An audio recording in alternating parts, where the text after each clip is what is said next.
Hello, cricket fans. Welcome to Cricket with Intent, a cricketing podcast made just for you. I'm your host, GB, and I'm here as always with HB. Yeah, we got a lot of things to talk about today, haven't we? Yeah, definitely. We've got quite a few things. So there's been a few games over the past few days that we still need to go over, plus a few rained off games. But I think the best place to start is probably with the sad announcement, the retirement of Yuvraj Singh. What are your thoughts? What is his legacy? Well. Firstly, I want to say it was a sad announcement. I'm kind of happy it happened, almost. Really? Yeah, watching him recently. It's kind of happy it happened. But his legacy, I mean, to me, he has an argument to be the greatest white ball player for India ever, right? Wow. It depends how much you value the World Cups, right? Yeah. Because 2017 20, he won him that. In my eyes, he won him that. Oh, yeah, he definitely played some amazing innings. Yeah, I mean, he didn't win player of the tournament, but for India, I would say he was India's player of the tournament. Yeah, that innings against Australia, the 6 sixes versus England. He made Yes, some big scores in the knockout games. and everyone knows 2011 World Cup. Yeah, He was the man. He Yeah. was the absolute man, bowling 10 overs of left arms, spin, actually taking wickets, and just doing everything. And he was pretty economical as well. But of course, he made some big innings as well. yeah, important innings. Yeah. Quarterfinals against Australia. Yeah, that's the one. Yeah, 50 now. He was there with Dhoni at the end. Yeah, To be fair, I think the game was kind of over, but he was Yeah. there. He finished it off. yeah. One player of the tournament, and rightfully so. Yeah, and to me, if your argument with white ball cricket is the pinnacle of the sport is the World Cups, and that's what matters, then he has an argument to be the greatest Indian white ball player of all time. I probably wouldn't make the argument, but Yeah, I'm just saying he's a contender. Yeah, I would agree with that. I mean, I think most people would probably say Tendulkar is still the best ODI player ever, although Kohli is getting there. Although he lacks a little bit in World Cup scores at the moment, but we're getting to that another time. But what else do you think about his legacy? Like, is there a little bit of sort of disappointment in terms of like the test side of things? Like, he never quite really fulfilled his potential, because there's no ifs or buts about it. Yuvraj Singh was unbelievably talented. I know we've talked about this before, but there's a distinct sound of clean striking whenever Yuvraj hit the ball. Like, it didn't look like he ever powered it. It was just sweet timing. It made a lovely sound. He has such talent, but his test career just never really took off. Yeah, I mean, it's almost like he was so talented, and the fact that the ball would just come off his bat like so differently compared to everyone else, that I don't want to say he didn't work hard, Yeah. because I don't know. I don't know for sure. I'm sure he worked hard, like to get where he got. But did he work hard enough? And was there a little bit too much reliance on the talent? Yeah, and I don't know, just from a test match standpoint, he never really looked comfortable. He's kind of, I suppose he's kind of like Rohit Sharma to some degree. Obviously, Yuvraj is better than Rohit Sharma, like, let's be honest. But there's similarities there, right? We have say how great he is and how talented he is, and he's sure he's not making a test cricket. Yeah. And they just don't. Yeah. You know?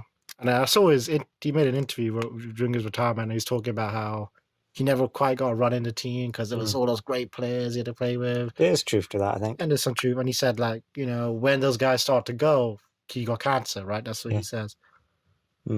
I don't think he would have made it, to be honest. But he made some contributions. Yeah. Right? What do you average, like 36 in Test cricket? Yeah, something like that. Around that. So, of course, I mean, it's not great, but it's average. Yeah. But yeah, I mean, overall, I think he'll be fondly remembered in Indian cricket history, definitely, especially for that 2011 World Cup. I mean, yeah, he's a legend forever. Yeah, definitely. He's a legend.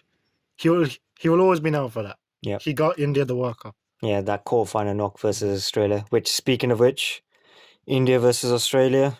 What did you think of the game? Well, yeah, I was at a local pub. There was a lot of Indian fans out there watching it. I was shocked. A lot of Indian fans watching cricket. What's going on? I was actually I was a little surprised. I don't know why. I don't know. I just maybe I thought there wouldn't quite be as many people in a pub watching the game, but I was wrong. But yeah, the game was. I think a lot of people didn't think India would win. Honestly, well, I thought a lot of Indian fans that I was speaking to thought Australia would win the game. But is that just actual pessimistic Indian fans? Yeah. I was gonna say that as well. I going into the game, I thought it was a 50-50 game. It was a competitive game. And Dhawan in it. Dhawan in the tournaments, he shows up one-handed century, basically. That's he's the man. The guy. I mean, it'd be funny. Like, so someone's gonna make the argument, right? That he's India's greatest, one of India's greatest ODI players because of his tournament contributions at this point. Because he's been so good. Yeah. In every 50-over tournament, he's I just think so good. I think Sachin Tendulkar holds the record with 7 ICC centuries in tournaments, ICC tournaments, and Dhawan has 6. That's insane. Yeah, that's crazy. Think of how crazy that is. Yeah, it is. Like that, and I'll tell you what. Obviously, we know he's out. Yeah, they're gonna miss him. They're gonna miss him. It's such a shame because Rohit Sharma had made runs. Dhawan had now made runs, so it looked like, because people were saying like the openers could be a potential weakness, and yet both openers had made a century each, and unfortunately Dhawan has gone and injured himself. What do you think India will do? Well, Rahul's opening now, isn't he? He has to open, and then Pat's gonna fly in. Yep. It'll be interesting now. Will you bat Pat at 4, or will you go with Shankar? I think they'll probably go with Shankar at 4 for tomorrow's game against New Zealand. It probably rain, to be honest, so it probably won't matter. But it'll be interesting. That's all I'll say. But going back to the Australia game, yeah, it was weird. They made 350, but it felt like they were kind of holding themselves back. Like they set themselves to make 350. Yeah. You know what I mean? Yeah. There was no like, oh, we're gonna make 400 there. Yeah, they never really looked like, okay, we're really gonna start hitting sixes galore. But it looked, obviously in hindsight, we know now they did the right thing. They made a total that they were very comfortable in that. Okay, I think our bowlers can definitely defend this, which is crazy. India's changed so much where now the batsmen actually don't need to think about it. We need to completely bat this team out. They can now actually pace themselves, make sure they get a quality score, and then obviously any runs on top of that is a bonus. And the bowlers actually pull through. Don't you think India are the only team that plays that mentality of like, our bowlers are really good? They're just defending. They just defend a reasonable score, so we don't have to like go for a crazy score, potentially make a low score by going too crazy. It also shows how crazy ODI cricket is. I mean, we just talked about it, but they made 352, and we acted like, they just making safe scores. I mean, that's a massive score. Even now, like, it is pretty good. Obviously, a lot more common practice now, but I'm not sure how you felt during Australia's innings, but when I was watching it, I felt myself, I was scratching my head a lot of the times watching it. Warner's innings was strange. It was a lot of strange innings and strange things going on. And I was like, they're not going to get anywhere near this. Yeah, which is basically what happened. Yeah, but there was a brief moment there where it kind of looked like when Maxwell was in and he was like, oh, could something happen? I think that was a fatal mistake. They actually were too late in bringing him in. If he'd come in earlier, and even if it just made that similar 20-odd runs off 6 balls, that still propels the run rate earlier and it takes some pressure off some of the other guys. But overall, what are your thoughts on India then? Now that we've seen them play some games, definitely going to make top 4 or genuine title contenders? I think. I tell you what, I'm very impressed. I'm very impressed. But I came into the tournament thinking it'd be difficult for them to make top 4 because I thought it'd be a high scoring tournament. There'd be like some crazy scores. I'm not sure India could do it. You were a pessimistic India fan, basically. Yeah. but yeah, you are right. Yeah. I thought that's what I thought. Obviously, now this is developing into kind of a normal tournament. Yeah, that's true. Kind of normal, right? Yeah. Things are kind of going as they were before. So yeah, India back to me, they may be favorites. Like India versus England tomorrow, who would you pick? Like I think India got a good shot right now. I mean, England obviously lost to Pakistan a week ago. Yeah. So to me, India right now, they're the favorites. As crazy as it sounds. That's a fair shot. And speaking of Pakistan, today's game, Australia, Pakistan. What were your thoughts on that? I mean, do you think Pakistan blew a big opportunity here? They definitely do. I don't want to take away from Australia. And we're going to talk about the other Australia game as well. And it's going to be a similar theme. Yeah. But look, Stark bowled really well when it mattered. I'll give him credit. He did it. He's done it again. He did it again, man. When they needed him. He's basically shoo-in to win probably most wickets in the tournament, right? I mean, he took 5 earlier, and how many did he take today? Yeah. He only took 2 today, but he took the 2 big ones. Yeah. You know what I mean? Yeah. I know this is because he took Wahab Riaz and Mohammad Amir. You're thinking those aren't the big ones, but Wahab Riaz was on 45. Yeah. He was having a big partnership with Sarfaraz. And Wahab Riaz looked their best batsman today, in my opinion. Well, maybe Baba did before he decided to get out for no reason. Yeah. But it's typical Pakistan there. Yeah. Because they actually did well in restricting Australia to 307, because it looked like Australia could have made a lot more than that. but then they really chipped away with a lot of wickets at the end, Pakistan. So 307, especially in this modern age of ODIs and this tournament, that's a very gettable score. They really will be disappointed, I think, especially because they ended up bowled out with 266. In the end, they weren't that close. Yeah, they blew the game in so many ways. They blew the game with the ball. Well, more specifically, with the fielding again. I was going to say They dropped can't- catches. Yeah, they can't field. This is happening again. Like that probably cost them what, another 30 runs, 40 runs? Oh, for sure. Yeah. And again with the bat, like they were in control. They were in control of that game. Yeah. They were in control of the game several times. Yeah. Like, and they just let it slip. They let it slip. For as long as I've watched Pakistan, they've always had terrible fielding, which still continues to this day, or in pressure moments for sure. And they never look comfortable when batting, apart from maybe when chasing. When they're chasing, they don't look comfortable.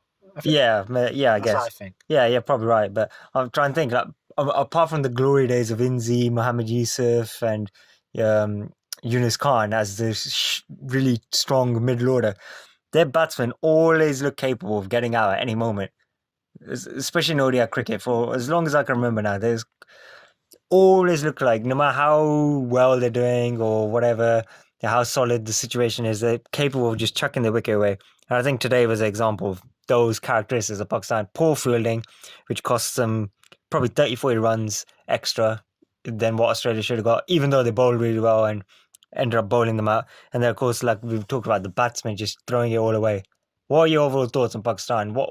They're in pretty deep trouble now, aren't they? 3 points after 4 games? It's kind of crazy, right? Because they've only played 3 games and they've played. Is it 3 games or 4? Well, they didn't replay. Oh, sorry, yeah, one was washed out. They had 4 games have been played. One was obviously washed out. Yeah, but they've actually played cricket 3 times. Yeah, in this tournament, and they got blown away by West Indies. Yeah, I remember on this podcast thinking, looking at that, they don't have much of a chance. Yeah, and then they go and play England and play like brilliantly. Play absolutely brilliantly. That's pretty much sums up Pakistan as well, where they're capable of just being anyone on the day as well.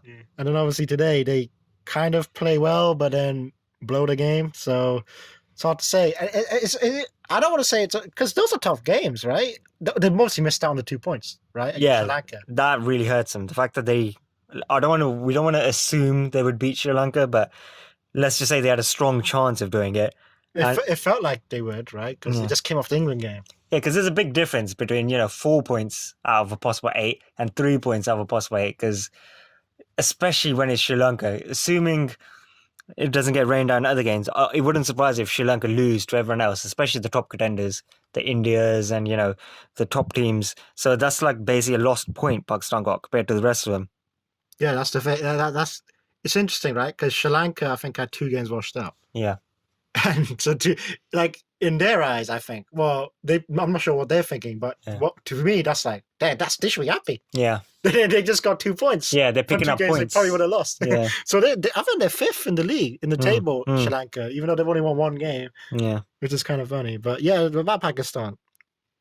Yeah, they're playing into the weekend. Massive game. Everyone's saying now that's the must-win game. Without a doubt. Yeah. And it just doesn't feel, it feels very weird that's the must-win game, right? But I suppose this is how the tournament must be. Yeah. It's India versus Pakistan, and India have the chance to basically knock out Pakistan, right? Yeah. Because they got 5 games left. I know we've talked about it before where we think 5 wins, getting 10 points, possibly 8, but 10 points probably is what you need. So they need to get 7 points from the remaining 5 games. So that's 7 out of 10. They lose this, suddenly they need to get, 7 points out of 8, which is basically win their remaining 4 games completely. That's going to be really difficult. So I really think, especially if they lose to India as well, the amount of, I think, negative impact it'll have on their confidence and, the pressure they'll get from home that they lost to India again. Because that's definitely going to weigh down on them, I think, the whole undefeated streak. But then they did win the Champions Trophy, the final against India. And actually, let's be honest, thoroughly outplayed India. Well-deserved win. Do you think that will make any difference? This is basically turning into a bit of preview of the India-Pakistan game, but... I think, would it make any difference? Well, I'd think if you're a Pakistan fan, you'd hope that, right? You'd hope they beat them in a big, huge game like that. Yeah, the final. Arguably the biggest game in the rivalry. I mean, maybe probably semi. Yeah, 2011 World Cup semi, probably. The semi, but certainly up there. Yeah, this is... It was in England as well, right? So there's some familiarity there. Yep. So I think that, I think they definitely have a chance of being India. They definitely have a chance. I mean, India obviously, I would say they're the favourites, but Pakistan on their day, as we always say, can beat any team. Yep. It just seems it would seem like a Pakistan thing to beat England and India, Yeah. the two favourites. It really would be. So, what are your overall thoughts on Australia then? Because they've had a pretty tough run of games, Pakistan, India, and West Indies. Yeah, well, obviously the first game they had a pretty easy game clearly against Afghanistan, and True. they've kind of stolen 2 wins off, and obviously they lost to India. Yeah. It's interesting. It's hard to really gauge, you know. So you think, you said stolen 2 wins. Obviously, you think, we've discussed Pakistan blew it against Australia. You think West Indies blew it as well? Oh, I think that was even more of a choke job than the Pakistan one, honestly. Because at the very least, you would say Stockwell's some good deliveries. Yeah. It's the tail enders there at the end to kind of finish it. Whereas, you know, West Indies had the game and they kind of tried to hit sixes for no reason. It went chasing. And also, obviously, when bowling, Colton Nile, how they let that happen. That's unbelievable. I don't want to make it, because I feel like we're making it sound like this is a negative Australia. Yeah. So, I want to make it clear. I've picked Australia to win this World Cup. It is typical Australia, though, in that when they're in those dire situations, like, I don't know if you've seen the statistic, when they showed Australia's worst positions in World Cup history when lost 4 wickets and they had the bottom 6. Every time they came back and won. That's amazing.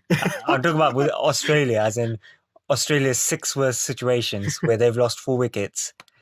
They've won every time. Wow. That includes, I think, in '96 when they beat West Indies in the semi-final. They just have this toughness and resilience. I think that's why people just don't write them off, even in this tournament, even though, you know, they've had mixed results. They've beaten Pakistan, West Indies, Afghanistan, obviously lost to India, and haven't played particularly great, but they keep showing that tough resilience to grind through. Even Warner, basically. Warner is not actually playing well, but he's getting runs. Like today, he scored runs as well. And what are your thoughts? Do you think they will make the top 4 as of right now? You'd like to think eventually they'll actually start playing well, right? They've played 4 games and they've been pretty average, you know, in these games. So I think you think eventually a team that good, with that many good players, will eventually kind of show up. So, yeah, I think it's reasonable to say they'll make the top 4, right? It is reasonable to say. They've won 3, they've lost 1. None of their games get washed out, apparently. Like, just think about it. During this podcast, I mean, like the last week or so, there's been all these games that have washed out, and there's been 3 Australia games that have not been washed out. Fair enough. It's quite funny. So that definitely helps them. And they've played again. They've played India, they've played West Indies, they played Pakistan.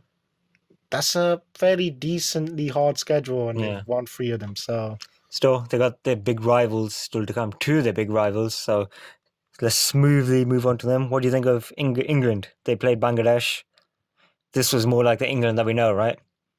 Oh, for sure. 386. I tell you what, if you don't have a leg spinner, England can destroy. They're going to absolutely destroy you. Especially if the wicket's flat. Like, they're going to so much depth in their batting, and they're all making runs. I think both openers have made runs. Root's obviously made runs. Stokes has made runs. It's crazy. Butler's made runs. I think, 3 of their players have made centuries? Root, Butler, and Roy? I believe that's correct. Yeah, 3 centuries. And obviously, like mentioned, Stokes has made runs. Bairstow has made runs. It's crazy. Top 5, 6 are all firing. Yeah, it was it was really. I would say that game was actually very exciting watching him back, because you know, I was watching it on like this big screen. Jason Roy's out there, like he looks like he's about to hit 6 sixes. You could kind of tell. That was on the moments so you felt like, oh shit, like the nation is here. Like they're actually watching this right now, and you know, you can see like there's that feeling of, is this guy gonna do the 6 sixes? Obviously, he didn't quite do it, but I love the fact that he went for it. Like, because if he hadn't gone for it, I'd have been like, what are you doing? It's crazy. That probably did cost him a bit. I mean, obviously they won the game comfortably, but they could have made 400 plus easily, because Roy was absolutely saying, if he didn't have those 6 sixes to go for, and he didn't try and play that, in hindsight, silly shot for 6, because that was a wide, basic Yorker, wasn't it? A wide delivery, and he tried hitting it the wrong way. And yeah, they really could have done well, but England just looked top quality team. I know they've had a defeat, but they're definite top contenders, aren't they, to win this? Oh, they have to be. They have to be. The way they're batting. I mean, Bangladesh, they didn't even try and chase that target. They knew it was out of reach. Yeah, it's funny. Like we both discussed it before they even played the innings, in between innings, and you even said like Bangladesh won't even come close to this. They'll actually just almost play for around 280, 300. And I could sort of, in a way, you could almost be disappointed in that.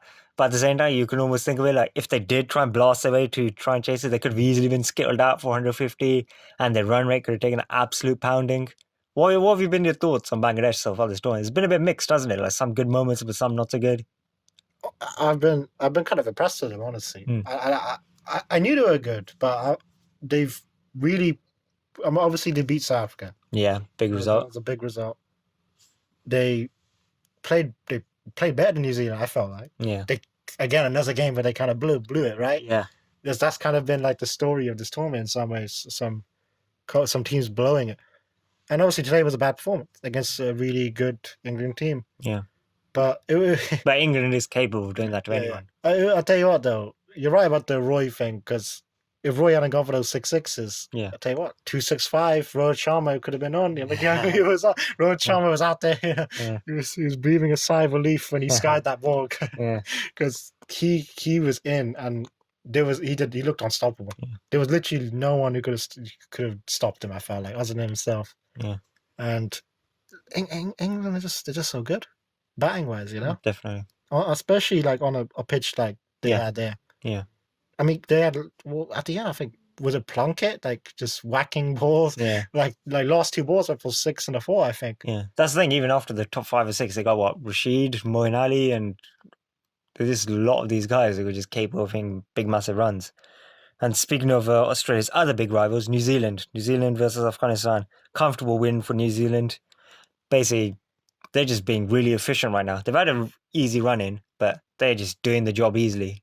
Yeah, free wins from 3 games. Yep. I mean, against 3 teams that they probably should beat. I mean, so again, they haven't really. They're playing again tomorrow, right? Yeah. Against India. Yeah. If the cricket actually happens tomorrow, we're going to find out some things. Yeah. Because they really haven't been tested. Yeah. Definitely got out of second gear, to be honest with you. Which does show strength. I mean, we've seen it. Like other teams have lost against the so-called lesser teams, and New Zealand have basically wiped the floor with all 3 of them relatively easy, like I said, without getting into high gear. And just going by our theory of like 5 wins is enough. They've got 3 wins in a row now, and they've got 6 games left. To get 5 wins in total, they just need 2 wins out of the remaining 6. And 3 wins out of the 6, so just 50% win rate from here on out will definitely have them through, because that'll be 6 wins. So they're in a really strong position. I think they're, I'm not going to say all but guaranteed, but arguably right now they're definite favourites to be in the top 4 for sure. I would give them the best chance, even more than India, who've only played obviously 2 games. Yeah, I think that's probably a fair statement to make there. And I mean, it's hard to really say it. Well, I mean, I'll say the low order hasn't been tested, right? I guess that's one thing you can say about them, for sure. Haven't needed it. Yeah, Taylor, Williamson, they keep trying to run each other out. That's an issue. Yeah. But they got to iron this out before, it costs them. I think they're trying to figure out who actually is the best batsman and, run out the other one.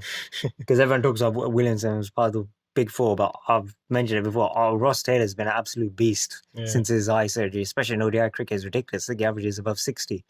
It's insane. It's like Virat Kohli-ish. And I think New Zealand look outstanding. And tomorrow is such a big game. We just talked about it, but if India win, suddenly they will definitely be favourites to be top 4 for sure, because then they will have 3 wins out of 3, and suddenly New Zealand's lost a game. But the weather's looking poor as well. I think, dare I say, but neither team wouldn't be too upset if it rained out and they both picked up a point each. I don't know. I think New Zealand, actually, they'll both be happy. You're probably right. Yeah. That's actually because India will be 5 points out of 6 then, and New Zealand will obviously be 7 out of 8. And those are pretty damn good records. But us cricket fans will be on it, because that's a big game. We need to see some cricket. Yeah. But it's interesting with New Zealand, because it's the pace bowlers, right? They got some genuine pace bowlers. Yep. Lockie Ferguson bowls like 150 kilometers, man. It's crazy. Matt Henry's quite quick. Yeah. Bolt can kind of bowl quick too. And he's a good bowler anyway, skillful bowler.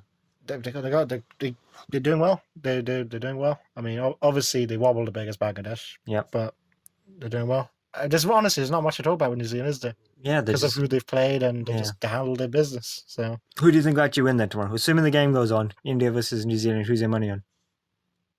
I believe it's at Trent Bridge, Nottingham, which, as you've talked about, is one of the more highest scoring grounds in the world. Yep.